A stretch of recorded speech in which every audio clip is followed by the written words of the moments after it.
આરોગ્ય વિભાગ વડોદરા જિલ્લાના માર્ગદર્શન હેઠળ ડભોઈ નગરપાલિકા દ્વારા વિશ્વ મલેરિયા દિવસની ઉજવણી કરવામાં આવી હતી।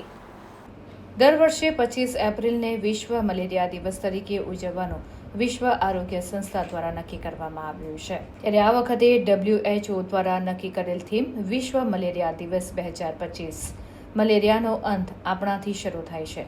પુનઃ નિવેશ કરો, નવેસરથી કલ્પના કરો, જુસ્સો જગાવો, મલેરિયા મુક્ત ડભોઈ બનાવીએ। મલેરિયા તાવ એ ચેપી એનોફિલિસ માદા મચ્છર દ્વારા તંદુરસ્ત વ્યક્તિને કરડવાથી થતો રોગ છે।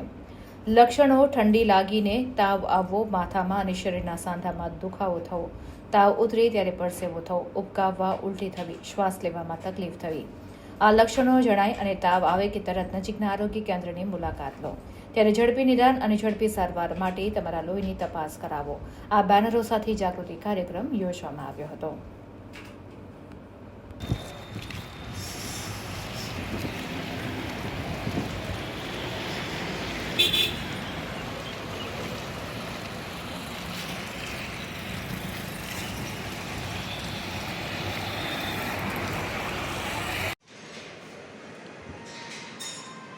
આજે 25 એપ્રિલ વિશ્વ મલેરિયા દિવસ એ નિમિત્તે જનજાગૃતિ અભિયાન એના ભાગરૂપે ડભોઈ ખાતે મચ્છરના ઈંડા કેવી રીતે થાય તેનું આરોગ્ય શિક્ષણ આપવામાં આવ્યું।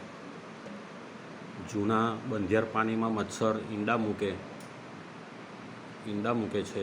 એ પાણી અઠવાડિયામાં સાફ કરવામાં ન આવે તો ઈંડાના પોરા થાય અને મચ્છરમાં પરિણમે છે। એટલે જૂનું બંધિયાર પાણી વહેતું કરી દેવું અથવા વપરાશમાં લઈને પાણીનું પાત્ર ખાલી કરી દેવું આ ભલામણ કરવામાં આવે છે। મલેરિયાને નેસ્ત નાબૂદ કરીએ।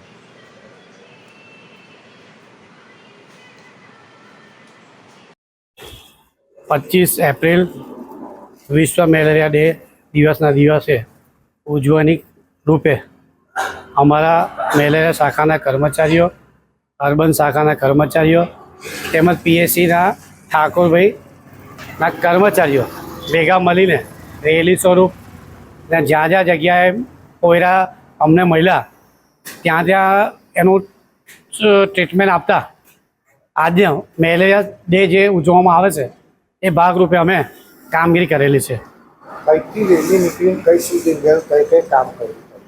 હાલમાં અમને મલેરિયા શાખાની અમારી જે ઓફિસ છે ત્યાંથી સિનો ચોકડી સુધી રેલી કાઢી હતી ને એના પછી અમે સ્પ્રેઇંગ દ્વારા નિકોમાં વરસાદી કાંસો, નાદોદી પાકો, કોયલીવા, હીરા પાકોની કાંસોમાં અમે સ્પ્રેઇંગની કામગીરી કરાયેલી છે।